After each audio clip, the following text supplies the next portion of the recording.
Hello, I'm Rebecca Horan and welcome to A Little Birdie Told Me, a podcast brought to you by rollercoaster.ie. In season 4, I'm going to be talking to a range of well-known Irish faces about being in the trenches when it comes to parenting. On this episode, I sit down with Laura Drury, aka the Glam Shamrock, an unbelievable digital creator and mum of 3. I really hope you enjoy the chats. Here we are on another episode of the podcast, and a woman that I've watched from afar and kind of, I think she's super relatable, but she's also not. She's like this aspirational, inspirational, like goat, you know, that I'm like, wow, she's so amazing how she is authentic, but also like aspirational, how she puts herself together, how she has these kids, she's living this other life kind of, and like, so I was like, I really want to tap into that because it's quite different to what I know and what I do, and I suppose my moaning. So welcome to the podcast, Laura Drury, aka the Glam Shamrock for anyone who follows her, and most people do. She is living in the UK, but she is an Irish woman through and through. So she's very much us, but then living over there, so we're kind of watching that world over there. Content creator, kind of entrepreneurial. I know influencer is this word bandied around, but I would say ambassador for products, presenter, MC. Like, you do so much. Welcome to the pod. I'm going to get you sitting so tight because these are so sensitive. Yeah, no worries. I'm a newbie to doing pods in person. I've only ever done them over Zoom. Love an in-person pod. You get to see and touch. Yeah. It just sounds weird. I know. But you know, I was like, I want to hug her, I want to see her. And you were like, oh, we'll try and make it work. So I'm so happy you're here. Tell us even just about even here today, because you just said it outside to our CEO and I laughed, but I'm like, holy shit. What age are your kids? 3, 2 and 0. It's nuts. And you're here for something else. You're doing this, but you're at an event, you're busy, and then you'll head back tomorrow morning. So your baby is at home, obviously. He's 5-6 months. He was 5 months there last week. Yeah. And you're breastfeeding. And I am breastfeeding. So, and like, she does look as good as she looks. It's not a filter. She looks as good as she looks on Instagram. She is really naturally beautiful and very non-made up and just gorgeous. So it's not like it's all, because we often see these influencers. I did my makeup on the plane, sandwiched between two outlets. Right? So we know you do beauty and that's what you do, but it's not a filtered thing. I can tell you here and now, I'm looking at her skin. She is so beautiful. And you're not tired. I am tired. You are tired. I just eat really good. But are you wrecked? I wouldn't say I'm wrecked. I think, you know, my kids give me energy still, you know what I mean? And life in general does give me energy, and I do try and make the best of every day. Okay. Some days I don't feel up to it, but I do try. I think I always try and be as resilient as possible, because at the end of the day, I'm like, this is my kid's childhood and I don't want them to look back and think, God, mum never did anything with us and she was, you know, never had the energy for us. I would hate for them to feel that way about me. Wow, that's such a... I know, it's deep, isn't it? You dropped a clanger. It's a bit deep. No, it's not. It's such an interesting statement, because we always worry about our mental health and how we're going to do as parents now. What will they perceive us as? Like, yes, you don't want to mess them up or have drama in the house or toxic, but you forget about the moaning, the wrecked, the going to bed early, that also impacts kids. And I remember it as a child. Like, I had a breakthrough on this like a while ago. Well, not a while ago, probably about 2-3 months ago, because I was really, really struggling, and I was on the phone to my parents. 2-3 years ago, months ago? No, months ago. Recently. Literally, really recent breakthrough. Where I was like, this isn't just all about me. Like, yes, it's hard. Yes, it's difficult. But actually, this is going to be, if the more I come to the realization that these are their years and not my years, I think the happier I'm going to be. And they didn't ask to be here. They didn't ask to be here. And I have to do that myself. And I'm like, God, they're wrecking my head. God. And I'm like, they didn't ask to be here. They didn't ask to be here. That's nothing to do with and they're learning, learning communication. You know, they're learning their own little personalities just as much as I am every day. And this is their time. These are the memories that they're going to look back on in years, just like I do now, of my own childhood. And do you have visceral memories? Yeah. Okay. Absolutely. And I don't want them to feel a certain way about me, or a burden. Yeah, exactly. Like there's loads of that, like where it's just, the more I feel, like I said, I just kind of came to if I can make it as much about them and less about me, I'll get my time back. I know I will. And I've had you know, an amazing plenty. Yeah, I've had plenty before they arrived, and my God, by the time my son arrived, I wanted him so much. I waited for him for so long, and all I ever wanted was a boy and a girl. Like, that's all my dream. I wrote it down in books, like, all the time. Love it. By the time I'm 35, I just want to have a boy and a girl. Oh, that was just my dream as a mum. And I got that dream. And I'm like, why, like, you know, why piss and moan about it when it's all I've ever wanted? Yeah. So yes, it's hard. And yes, no one ever bloody tells you before you jump into it that it's going to be hard. And then you hear like someone at 6 back in the day or 10, you're like, how the fuck did they do it? Even my own mother-in-law has had 5 and my husband is a twin. And I'm like, and I know for a fact that she had them all without any drugs. Oh, I know. And I'm like, wild. Is it that we're also trying to bring in the income and bring in the bread or keep ourselves hot? Or is it that there's just more pressure? Is that all horseshit? No, I think that's not horseshit at all. I think that's very true and very relevant. It's certainly in my case. Like, I definitely feel like I've come from, I spent all my 20s working in corporate marketing, and I always, like, I was out earning my now husband for years. I was always the one making more money, and I've been conditioned to be that way. And, you know, I went to DIT, I did business, and I was like, you know, I was always like, right, I'm going to move into brand marketing. That's what I want to do. And I loved it, and I moved into it. And then actually the more roles I took on, the more I realized actually this is all very broad. I'm not niching down like what I wanted to do. Certain things, there were certain things in the job that I just didn't like. And it all just became like, you're having to please everyone. I can do this myself. Yeah. But you're having to please everyone as well in these kind of roles. And when you're working for somebody else, it's always, in my opinion, what you can't do and never what you can do. They always pick on what you can't do and never focus on what you can do. That's started to kind of weigh on me. And then by the time I actually really struggled, obviously, to get pregnant with Flynn. And I do think work stress and me operating at such a level for years was a huge part of why my cortisol was probably off the chain, you know. I definitely think that was a contributor. How long did you struggle to have Flynn? 2 years, nearly 2 years. And kills. Oh my God. And everyone around me was getting pregnant. Like, literally. Or it feels like that. No, genuinely. Like, my best friend didn't even try. And she was like my bridesmaid and best friend, and literally like didn't even try and got pregnant. Like, they hadn't planned to have a kid. She was with a guy a few months, and I was like, wow. And yeah, she told me, I remember, and I just broke down. And I was you like, can't wow. help it. You're not jealous. You don't want their baby. You just want it for yourself. I just want it for myself. Yeah. It's not a... I remember speaking about this before. I think it was with Anna Daly, who spoke about pregnancy loss. It's like, it's not that you're nastily craving their child or you want to rob their... You're just so sad for your own loss. Do you know, want to know, even like the mad thing was, I was even starting to get envious of women who were having miscarriages, because that was like, you were just getting pregnant and I wasn't even getting pregnant. I just didn't understand why. Yeah. And I was like, there's obviously something wrong with me that I can't even get bloody pregnant. You know, but like, the gratitude piece about Flynn now is incredible, because we had a nightmare for Simone, who's my second, and, you know, done. And that nightmare is funny. I was really grateful. And then when the moany piece started, when I went back to work and I was tired and dressed, and I had to really recondition myself to go, oh my God, you shiting on about wanting her. You like did podcasts, you were on the Good Glow, you had loads of pregnancy losses, everybody know, and you're here like, I'm so tired from having kids. You wanted these kids. Yeah. Shut up. It's been your dream. Shut your pie hole. Either don't work or do work and make it work. Yeah. Which I've done. And I think you have to reevaluate what's the priorities and all that kind of stuff, which it takes time. But it was very much a piece of sitting back one day, and somebody was my husband, someone saying, no, we really wanted her. And I was like, no, it's not that I don't want her. I was like, oh, shut up. Yeah. It's hard though. Yeah, you know? And it is, but I totally get it. It's not a reflection on my kids who I'm obsessed with. It's not. You just get into your own shit. You do. But I just think sometimes we kind of have to go pull ourselves out of that and go, Jesus, remind yourself. And I think what's going on in the world right now is the biggest gratitude piece, because you go, Jesus, aren't we so privileged where we live? Aren't we so privileged what we've got? Oh my God. Geographically where we live in the world is giving us such huge privilege.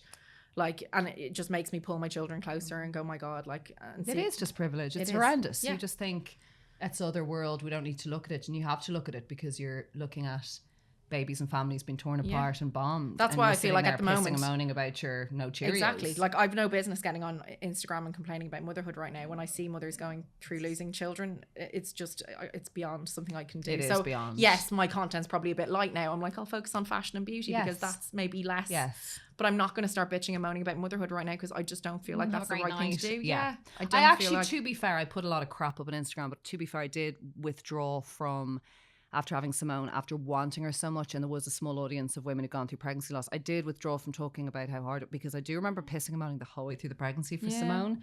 So I really didn't have a fab pregnancy. No, a pregnancy's not all it's cracked up to be. You really want it. I'm like, I know, I really pissed and moaned about it. But this is another thing. I think women should be allowed to say, yes, being pregnant is a miracle, blah, blah, blah, but it's also shit. Yeah, no shit. We should be allowed to say it's shit. And then I did withdraw from...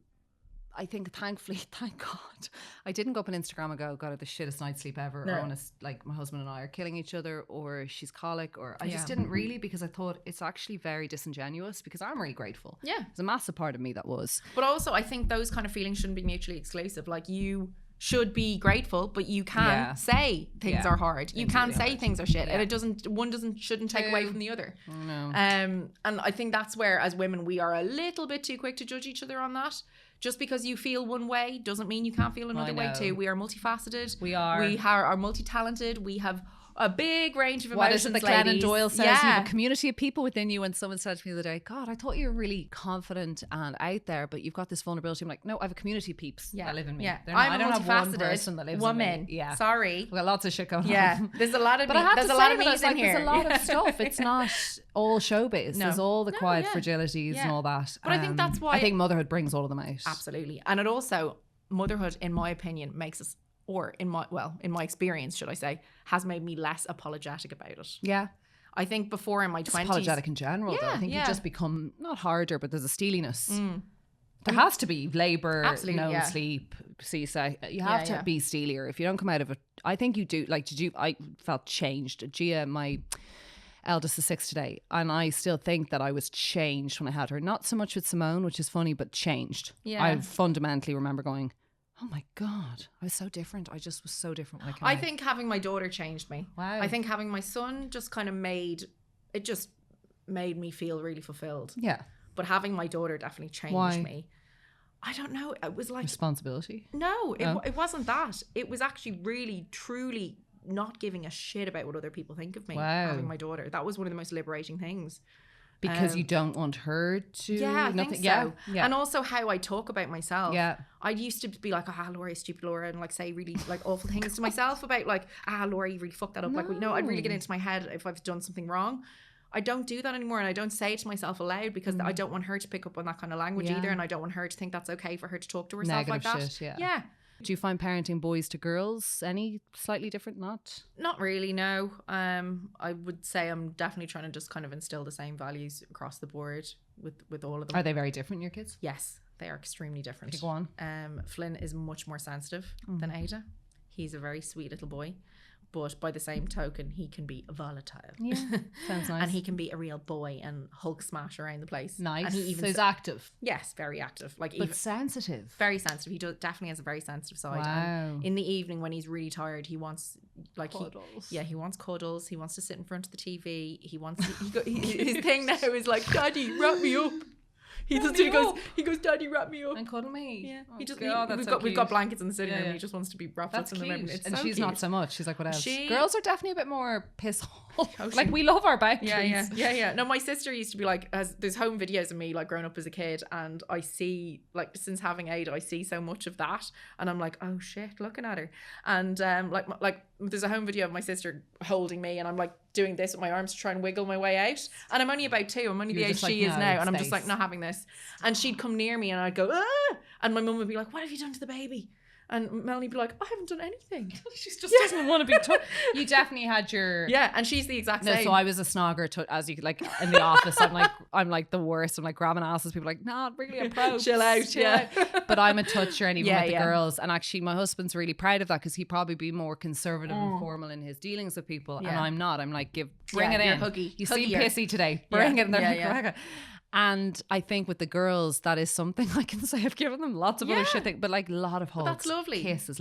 So now I find Simone will just go, I love you, mama. I'm like, so they're just like naturally tactile girls. No, Gia's more sensitive, a little bit more boundaried. When she wants it, she'll come to you and she'll go, I hug you, mommy, great. That's what Ada's like. When she wants the hug, she'll come to you. All day. Like, sounds a bit like your Flynn. All day wants a snog. It's just like... like she's very sweet, so they're totally different as well. And then your newest baby, what's his name? Clark. Yeah, just trying to figure him out. Name. It's my Ada, Flynn and Clark, lovely. Yeah.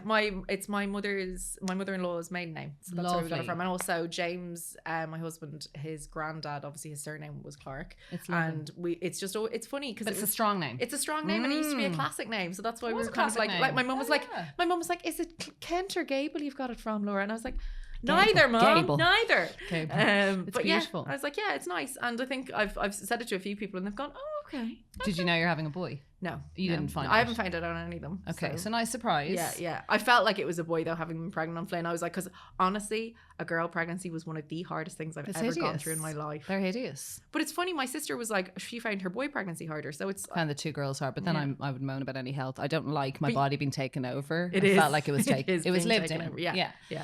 Did you want a big family? Do you want a bigger family? Are you happy out? Did you want all the millions of kids? I'm just like, can't believe you have 3. And you're probably going to say, that's not that many. I feel no. 3 is a lot. 3 is a hurricane. 2 is manageable. 3 is a hurricane. I'm not going to sugarcoat it for anyone. I really am. It's a lot. There's a lot of people who, I get DMs daily from women going, I've got 2, I can't decide if I want 3. And I'm like, what do you say? I am not the one to make that decision for you. It's too I am not that. Don't give me that it's a huge, and like my sister. And I think a lot of people say, oh, you're making it look easy. I'm like, I'm really not trying to make it look easy. I'm just showing you. No, but I do think you. No, I don't think that you go around making it look, or you're fake. I do think you embrace it. Yeah, that's what you said a minute ago. Like, you embrace it. Now I understand a bit more when I'm watching your content. You've taken it on, you embrace it, you love it. I don't think you sit around going, so easy. No. What have you found the hardest bit now on the 3rd? He's a different ball game. And for you mentally, what have you found the biggest thing you've had to overcome? Just the lack of personal time. Oh God. The lack of space. Yeah. Like, you just... a lot of help? No, I've no help. You've no help? No. Well, my husband is brilliant. Does he work at home? Yeah, he works at home 3 days a week. So we've got an outside pod that's like his office. Okay. So it's separate from house. Okay. But he's there if there's a drama. He is there if there's drama. Fine. Yeah. But still, he's not on hand for... No. And at the end of the day, like, he's got a manager, and he's like there'd be days where he's on back-to-back calls. So it's like, I wouldn't see him till lunch. He's just not a feature. So the kids are at home? Are they in school in the morning? Are they in creche? No, so I've got them in nursery 3 days a week. Okay. Well, my daughter's home on a Thursday and Friday. Okay. And then Flynn is in 3 days a week, so he's Tuesday, Wednesday, Thursday. Okay. So I do. And then baby obviously full time. And baby is a full-time job. So it's a lot. It's a lot. And when you're doing other stuff where you want to start working, which by the way, it's super early, but fair play to you. Like, you're doing all this stuff. Well, do you get in help? When you're self-employed, you kind of have to keep your toe dipped in. So really, early, it is amazing. Yeah, but. You're flying around here, and I'm like, Jaxie, I thought you were going to say an 18-month-old. I was like, he's been around ages. No, he's 5 months over that guy. He was 5 months last week. He's like 19. Can't believe that. He's a little dot. Because you are like doing stuff.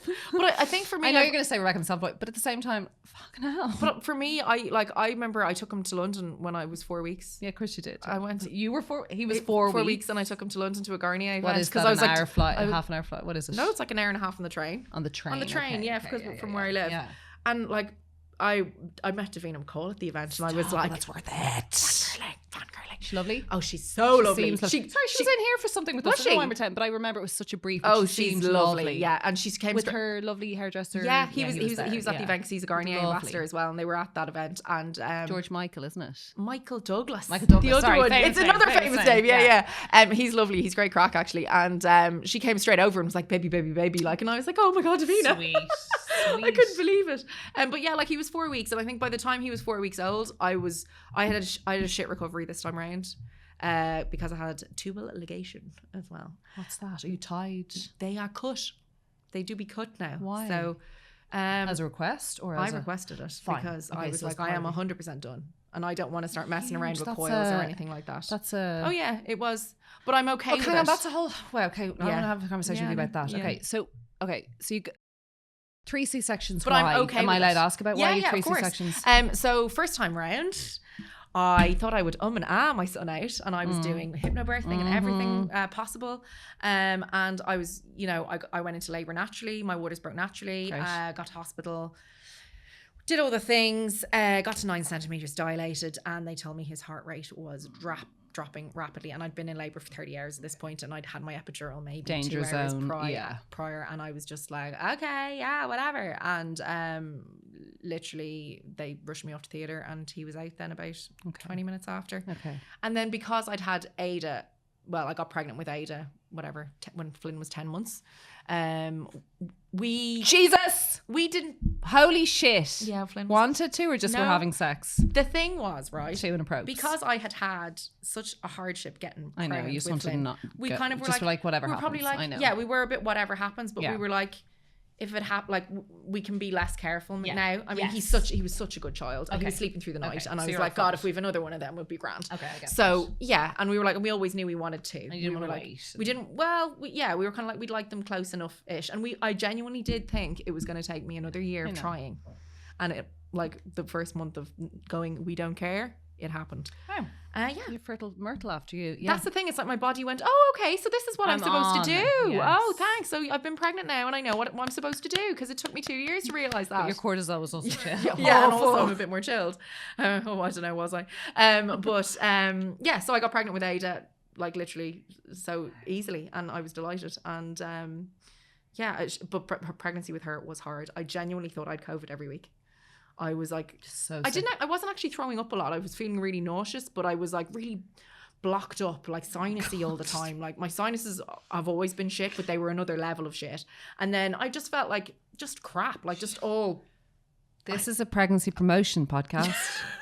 This is a fertility podcast for anyone wanting to have sex. Pro pregnancy. Right, I love that. Sinuses were off the chart. Didn't get sick, but would want to get sick 24/7 for 9 months. Didn't actually, but it was tough. And then she had a C-section. I had a C-section. I had planned C-section on that one. And I have to say, it was fantastic. Had they encouraged that, or you were just like, no? They encouraged it. They did encourage it. They were saying, if you go into active labour, your C-section scar could rupture. And they said that's like a 60% chance within that kind of, you've only left it 18 months, Laura, so it's not a lot of time. They're like, if you'd left it like 3 years, you'd be fine. But they were like, you haven't left it very long for your body to actually heal, for that scar to be kind of okay for you to be in an active labour. So they just advised it. Like I know a lot of women who do VBAC, but it didn't work out. And then the third is C-section. Why? Again, because once you've had 2, they kind of recommend it. And then you said you're going to get your tubes tied. Because I was like, you're going to be in there anyway. On the same day. And I have to say, so you doodle, they go in. I was so sick. So sorry, you have a C-section scar to recover from, a baby on the boob, 2 kids at home, and you have a full blown in it. Sorry, I've had a tube out. You had your tubes tied. Cut, gone. So what you mean? Both are gone? Yeah, they're gone. So they're cut. Explain to people like me. Because apparently now, because I did a lot of research into this, a lot of vasectomies can fail. So I was like, no, we know that. Yeah, and they're reversible and blah blah blah. Yeah, and they're reversible and the failure rate's high. And I was like, that's scary. Failure rate is high. Its failure rate is high, and it's scary. I know. I've heard of more than one person. Yeah. So that's why I was like, I wouldn't trust that just in its entirety. So I was gonna, and as women who have taken the pill when we were blah blah blah, like we are so used to taking control and we are so used to putting in that effort, aren't we? So I stepped up to the plate. I did my research and I was like, right, I don't want to coil. I don't want that. I know my chapter is closed and I'm totally okay with that. And I was making my peace with that on this pregnancy. Okay. So I just said, right, the time has come and you're going to be in there anyway. So let's. So what? I signed the waiver. What happens? It's basically they just go in and they sever the tubes. The fallopians. How does that affect you? In the aftermath. It doesn't. I will still eventually be able to get periods, etc. It just means the egg and the sperm should not be able to meet ever again. Fine, so it's not carrying it down. Yeah, it's not carrying it down. Silly people like me, so it's not carrying it down. And also, but when women get you're not in menopause. It's not throwing you into anything. It's nothing to do with your womb. You are perioding. You're fine because I just get a bit like, oh, what happens when you? It's not a hysterectomy. No, God no. Sorry, no. Interesting. So my reproductive system does still work. It's just that the egg has nowhere to go. Wow, that's all it is. It's just gonna. Float. So I had one tube out with an ectopic and I remember them saying the other might kick in or it might not. That's the thing. Apparently when you get your tubes tied, the body almost goes, oh, let's just start working this back together. Whereas when they're cut, they can't go back together as easily. So that's why I was like, okay, we'll go the cut route as opposed to the tied route. Yeah. So I did my homework on that. And like I said, because how's the recovery been for all of this? The recovery was shit. Like not what? Going to lie. I don't know. Because like after I had Ada, the plan section, genuinely I was at a family wedding 10 days later. I was at a you looked stunning. I was at a baby's I was at my niece's christening 5 days after having Ada. What age is she? Because I think I had a baby at a similar 2 years ago. Yeah, Ada was 2 in July. Exactly. And I remember seeing your outfit and going, what a dick. She's up at a wedding. Yeah, I was like, she's up at a wedding. I want to stab everyone in the Devon house. With lots of scones. Yeah. That was just a lovely family wedding we had. But yeah, I recovered so well on Ada, so that this time round it was such a shock. And I did speak to my midwife because the midwives come and visit you in your house afterwards after you've had your babies. What was the shock? The scar or the other? Like what? Just all of it. The scar is not great, not gonna lie. That's what I think we need to talk about more as women. Why? Just didn't heal? Do you know something that's really pissed me off? I had a male attendant come in and he didn't introduce himself to me prior. I had a female doctor. Why didn't you say anything? I'd be like, sorry, what's your name? Bucko. This is my vagina and my stomach. Yeah, I didn't know he was working on me. And consultant on my babies. I'm so pissed off because the side he worked on is shit. That's the side I got infected on. That's the side. Oh my God, do you think they just hate us when they're born? But the girl, my female attending did an amazing job on this side. And actually on AID I had a female attending and I spoke to her beforehand. What do you mean not an amazing job? He just was messy? You know when it's just like more tucked than it needs to be and you've got more overhang than perhaps you did. Like, honest to God, after Ada, I had an amazing consultant. I spoke to her in advance. I said, at the end of the day, because I was convinced having Ada, she was my last child. So I was like, this is how my body's going to be left. Great. So I had a good conversation with her beforehand and she's like, don't worry, I see this a lot where women have come in having had emergency sections done quickly. It's a mess. Yeah, it's a bit of a mess. I've cleaned them up and she was like a pro. And my biggest regret on having Clark is that I just didn't request her and wait and say, listen, she's the only doctor I want. No. And I should have done that. And that's because that's just something I'm going to have to live with now. Why are you upset? I am a bit. Yeah, I am a bit. They did. You're aesthetically not happy? I'm aesthetically not happy, okay. Yeah. And for my vanity, I will confess that. Yeah, it's huge. So it's massive to do with everything to do with our self-esteem, our sex life, our future. It's huge. Yeah, it's huge. And I know I'm doing as much as I can to kind of heal it myself. Things to heal you can, and that's something I'm trying to share. Go on. So I've done. Okay, so you've had 2 C-section scars. You're pretty incredible. Well, 3. No, but 2 prior to this. 2 prior to this, yeah. Which were what? You were healing with what? Oh God, well, I bought a wrap. How low are they? Are they very low? Yeah, they're super low. So they're down by the vagina area. Pretty much. So they're not like visible in a bikini. No. Like if I wore big knickers, my Bridget Jones. It's not like your belly button area. No, not at all. Right. So and I do. Low down. They're low down. Fine. But at the end of the day, it is like But we're not wearing low-slung jeans anymore in the 90s. We're not wearing our thongs out and our low-slung jeans. Thank God. But like I am trying to share that journey because I don't think enough. No one talks about it. And no one talks about it. There's not enough research in it. And there's also an ignorance. A C-section's not the real labour. Oh God, stop. Don't even get me started. It's not the real thing, so it's not as hard on that recovery. And then the real labour is labour, right? Yeah. And then there's also C-section thing is so much neater nowadays. It's a nothing. But then I hear so many shocking stories and there's this awful scarring and tearing and stuff that goes on internally. And like puckering and infection. Exactly. And depression following I can't wear things. And, you being sewn too tight, etc. Like things like that can happen, and it needs to be talked about more. Birth is birth. It's happening all the time. It's happening all the time, and yes, C-sections, as you say, they're on the rise completely. Yeah. And like I think something like 35% of births now are C-sections. It's a really high statistic. So you're recovering this. What are you using? What are you finding useful? You are a bit of an expert in this area. Well, I do. I'm one of these people. I've always loved to like look it up and research it and kind of do as much work. Yeah, know my shit, particularly in the area of beauty because I enjoy it. Yeah. So it's like I spend hours online just reading stuff and reading articles and looking on doctors' pages and everything like that. And actually, I came across the tummy wraps and a really popular in the Philippines. Apparently, I saw this on your thing. All the ladies in the Philippines and Thailand apparently all do it. What is this? It's like I bought like a 3-piece wrap. I just bought it off. What did I buy it off? eBay, I think, or one of them, Shein, or I forget which one. I think it was eBay or Shein. But women in the Philippines do it quite like pretty much after every child, whether they've had a C-section or a vaginal birth, they do it just to kind of bring everything back together and get it all to kind of sit back right. And it just kind of holds everything in. It makes you feel supported, which I think a woman needs after having a baby.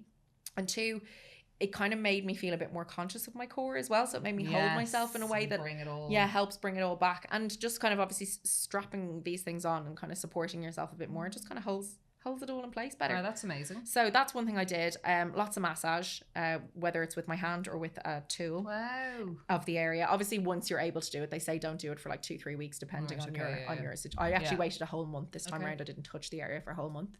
It wasn't ready for it. Whereas on Ada, I felt like it was fine. So it's mad. Like it is, every journey is different. Creams? No.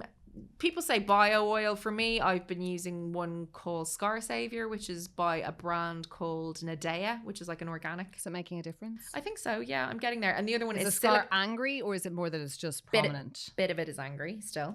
A bit. Well, yeah, that's really shit. I know it's shit. And this is 5 months later. By angry, you mean red, inflamed? Yeah, inflamed still. Yeah. You should go to. I've had it checked out. They just said it's healing. It's just healing.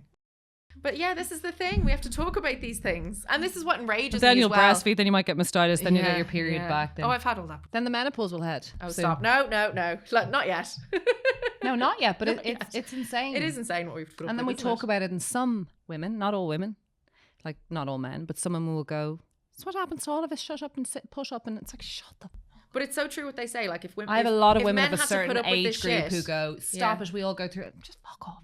All of you nowadays talk about all your issues and you talk about all your pains. Like we've all done it. I'm just like, yeah, but it doesn't make it any easier just because you sat in a field farming and pushed out babies. I don't think that's okay, actually. And then made a roast. I mean, I don't know why that logic is so weird.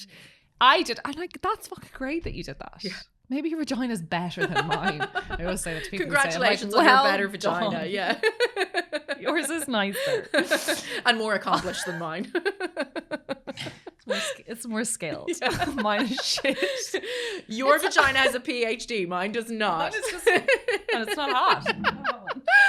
It's true. It's so competitive. Yeah, it's ridiculous. It's like the labour stories. Like, I found it really hard. I didn't actually. So I know they're not my people. And the yoga really helped. I'm like, I wanted Jason to take the Joe Malone hat because I do have very Bridget Jonesy funny memories of my labour because I thought it was going to be super romantic. I've only been in labour once. Oh. So that's the thing. I've only been in active labour once. And my memory of it was that it is fucking awful. It's awful. I just wanted to wait. I laboured at home on my ball. Yeah, I was like, and I had popcorn and my dog beside me and I was like, this is a vibe. I'm so fit. This is going to be a vibe. Like a bit like what you're saying. I was like, this will shit. Oh yeah. I was literally like, when I was pregnant with Flynn, I was like, I'm getting 10,000 steps every day. I'm 32. Oh yeah, same. And I was like, you know. Everything's good down there. Yeah, and I just remember going in. I was like, I'm and him out. I'll be fine. Jason, had my pregnancy, but fucking no use. They have them in the hospital. P.S. They have them in the hospital. Yeah, I had one. Parked illegally on Hollis Street. I couldn't walk. I was bleeding because I left it so long. Oh, wow. Couldn't walk. And I had the Joe Malone candle, heavy shit in my bag because my sister's like, that does help. Yeah, my husband had like all the snacks and I was like, I was just throwing up constantly in labour. I was like, the last thing I wanted was snacks. And just so much shit. I just remember looking at that bag and going, Joe, read nonsense. The blogs from nonsense influencers, sorry. Yeah. Get in there and they're like, even the change of outfit. I lived in the hospital road the whole time. I'm like, what pajamas? This girl's bringing Skims pajamas to the hospital now. I'm like, don't bother. You're going to be in your robe. Your arse is going to be hanging out. Get you great. I remember getting sanitary towels because I was like, my vagina's not like.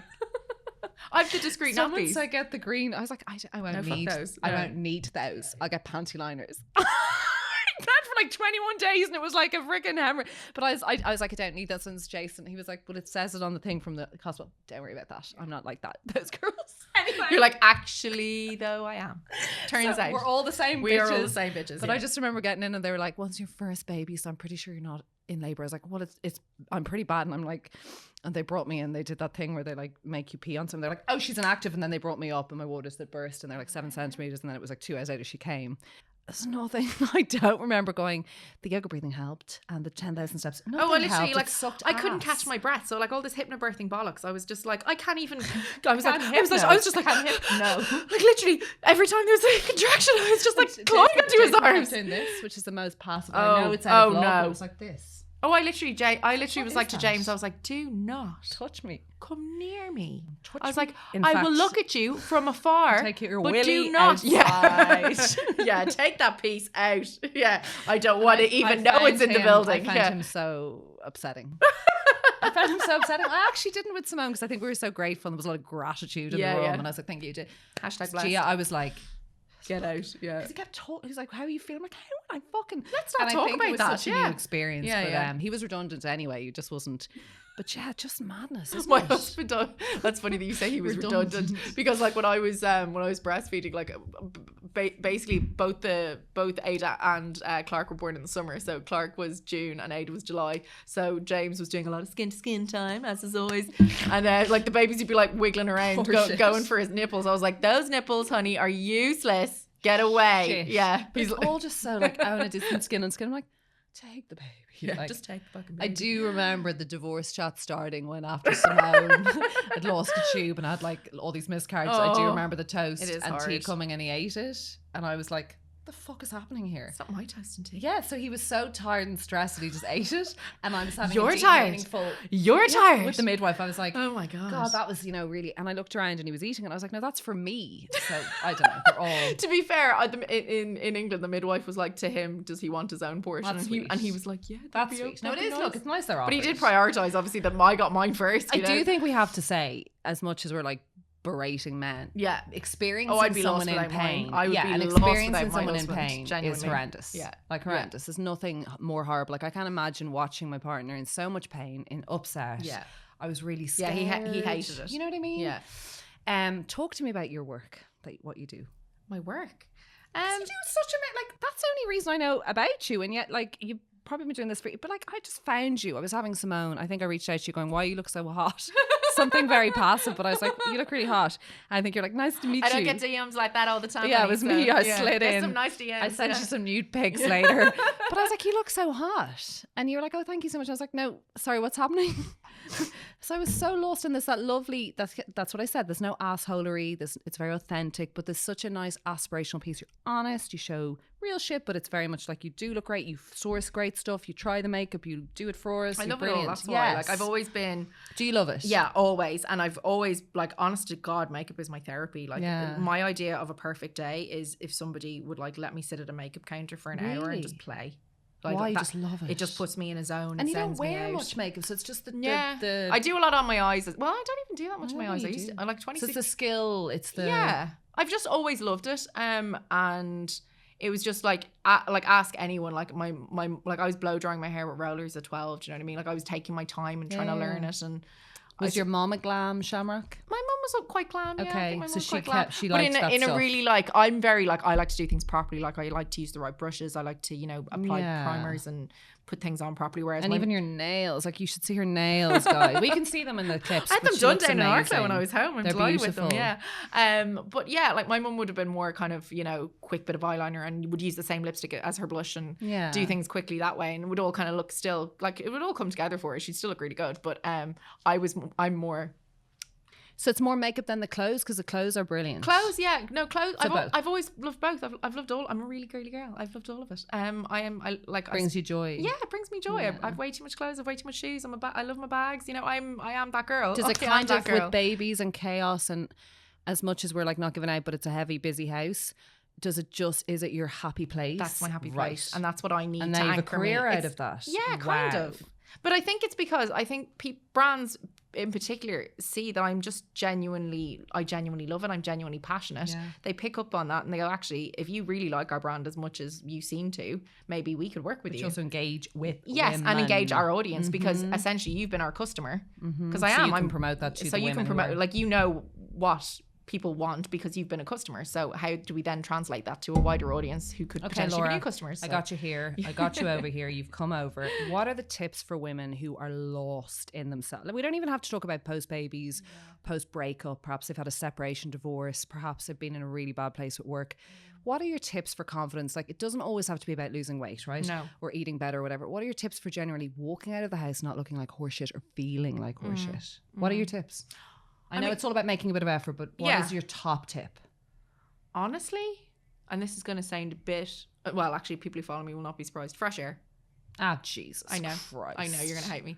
But it is true. Like, but to get out there and look nice and feel nice, is there another aesthetic tip? No, this is like it's a mental... The first step is mental. Just getting out of the house. Honestly, the first tip to feeling good is starting to feel good internally. Okay. Like, you will look good if you feel good. Okay. Honestly, that's the first trick. Like, I remember, like, I think I had a breakup when I was in college, and I remember plastering makeup on my face and going into college the next day and acting like nothing happened, and I felt rotten. And everyone was like, "Oh my God, love your makeup today. Love your makeup." And I was like, but it didn't really land because I felt like shit about myself. Nothing matters if you don't feel. Yeah. So you can put a Band-Aid over it all you like, but until you actually start to feel a bit better. And for me, getting a bit of fresh air, I don't know what it is. It makes me feel physically a lot better, like literally. Okay. So that's getting outside. But that's me. That's my trigger. Like that's what works for me. So for somebody else, it could be doing a fucking crossword puzzle or a book. It's just something that makes them chill and happy and centered and anchors them in some way. That's the first step to feeling good. It is actually all internal. And then you can start making a few external changes if you like. Yeah. Whether it is, going and getting a new haircut or colour, or going to a makeup counter and asking them to put on makeup every day to go out and do things? Do you like to do that? God no. God no. Okay. I have a lot of skincare days. I have a lot of days where I literally will just layer on my skincare and wear SPF and wear nothing. And there are days where I go out for a big walk with the baby in the pram, or like I've got, stuff to do in the house or whatever, or I'm working on on my computer for the day or whatever. Like there are days where I just take the day Favorite off. type of thing to wear? Oh, casual or glam?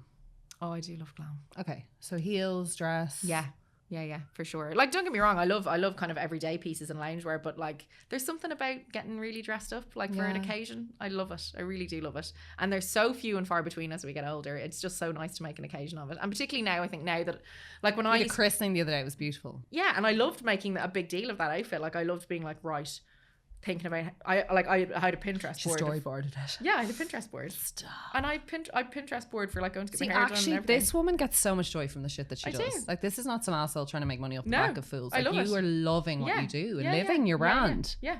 I love the name. Thank you. I love your name, Laura Drury, but I think it's such a smart, like, it connects with your Irish audience, but it's also like, glam is such a nice positive word. Like, it's brilliant. And glam, clever. Turning on the glam for me, like, you know, putting on a bit of face and trying to turn myself out as best I can, like that does make a huge difference to my day. I know postpartum for Simone coming back to work was an absolute thrill for me actually to be working again, because for me it's an identity piece and I love to have my own money, but I just remember actually getting to buy the work stuff. Now, not today where I'm in jeans top, but like getting to buy the dresses, the outfits, putting stuff together in the morning was really important for my mental health, because I was in a bit of a gutter with Simone. The feeding was tricky. Did it for nearly 2 years. Stupid Egypt.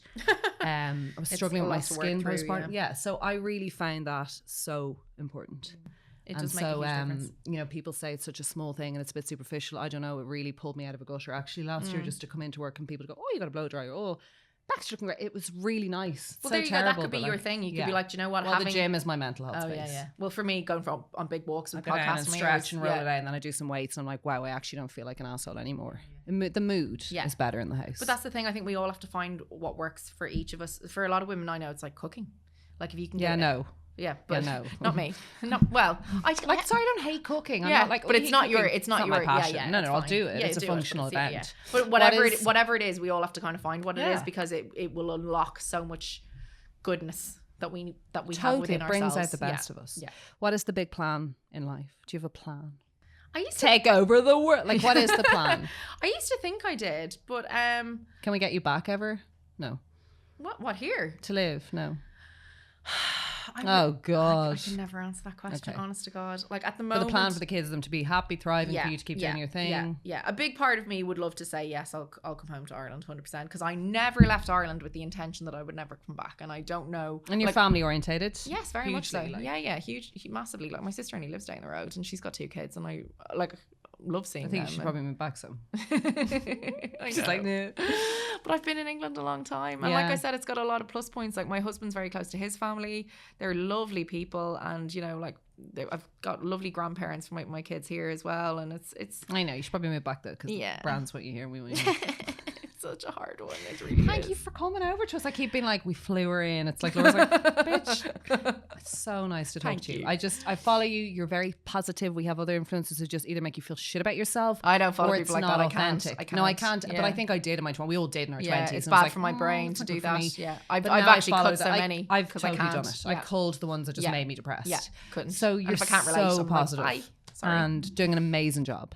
And people will always mention you in a room of like wonderful. And I don't want to do the mommy influence, because I don't even think it's about mommy influence. Like genuinely brand awareness, content creation. I love it all. This is the thing. I just love it all. Like, love your tracks you use.